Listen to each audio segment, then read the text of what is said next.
Hello बच्चों, let's read this question. Let alpha beta gamma be the three roots of the equation x cube plus b x plus c is equal to 0. If beta gamma is equal to 1 is equal to minus of alpha, then b cube plus 2c cube minus 3 alpha cube minus 6 beta cube minus 8 gamma cube is equal to. तो इस expression का value बताना हमें क्या होगा. Start कर लेते हैं हम की कॉन्सेप्ट से. देखो की कॉन्सेप्ट क्या हो जाएगा. If alpha comma beta comma gamma are the roots of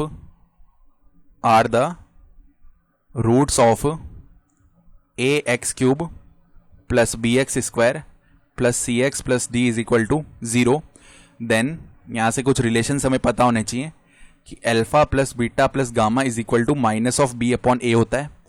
then alpha beta plus beta gamma plus alpha gamma, इसका जो वैल्यू होता है वो कितना होता है हमारे पास में. ये वैल्यू हो जाता है हमारे पास c अपॉन में a. ठीक है. और अल्फा बीटा गामा का जो वैल्यू होता है वो कितना होता है हमारे पास माइनस का d अपॉन में a. ये हो जाता है. ठीक है. तो यहां पे मैं बताया हुआ है कि ये तीन रूट्स हैं इसके. तो अगर हम मल्टीप्लिकेशन वाला रिलेशन देखें सबसे पहले कि अल्फा बीटा गामा क्या हो जाएगा, माइनस ऑफ कांस्टेंट पार्ट कितना है c, तो माइनस ऑफ c अपॉन में जो एक्स क्यूब का कॉफिशिएंट है वो 1 है, तो 1. अब देखो अल्फा का वैल्यू, अल्फा क्योंकि ये बताया हुआ ना, देखो beta gamma is equal to 1 is equal to minus alpha, तो अल्फा का वैल्यू आ जाएगा माइनस का 1. तो अल्फा तो माइनस का 1 हो गया और बीटा गामा का वैल्यू 1 है, तो 1 इज इक्वल टू कितना हो जाएगा माइनस का c, यानी c का जो वैल्यू है वो कितना आ जाएगा यहां से प्लस का 1. अल्फा इज इक्वल टू कितना आया है, अल्फा इज इक्वल टू -1, इसका एक रूट है ये हमें पता है. तो -1 का क्यूब, क्योंकि रूट सेटिस्फाई करेगा इक्वेशन को, प्लस में b मल्टीप्लाई में माइनस का 1 और प्लस में c इज इक्वल टू 0 है, यानी हमें क्या मिल जाएगा -1 minus b plus c is equal to 0, यानी c माइनस b का जो वैल्यू है वो 1 मिल जाएगा. ठीक है. अब c माइनस बी का वैल्यू 1 है, c का वैल्यू 1 पुट कर देते हैं तो 1 minus b is equal to 1 मिला, यानी b का वैल्यू 0 मिल जाएगा. ठीक है.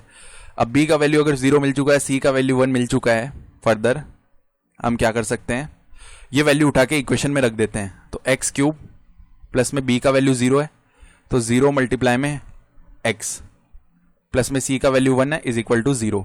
कुल मिला के हमें मिलेगा x cube is equal to -1. ठीक है.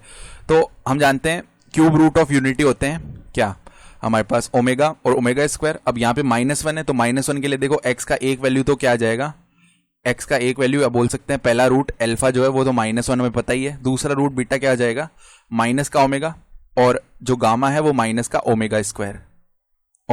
ठीक है. ये वैल्यू बन गया.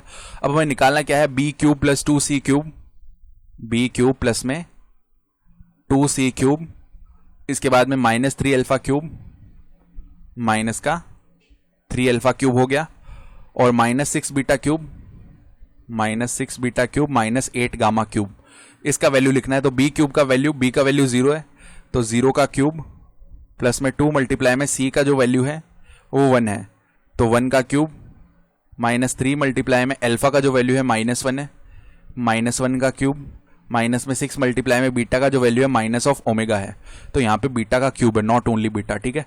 तो माइनस ओमेगा का क्यूब है, -8 मल्टीप्लाई में गामा, इसका वैल्यू माइनस ओमेगा स्क्वायर है, इसका भी क्यूब, तो ये बन गया 0. यहाँ पे आ जाएगा प्लस का 2, यहाँ पे -1 मल्टीप्लाई में -3 यानी प्लस का 3, फिर -6 और यहाँ पे माइनस का ओमेगा क्यूब आएगा. ओमेगा क्यूब का वैल्यू होता है 1. ठीक है.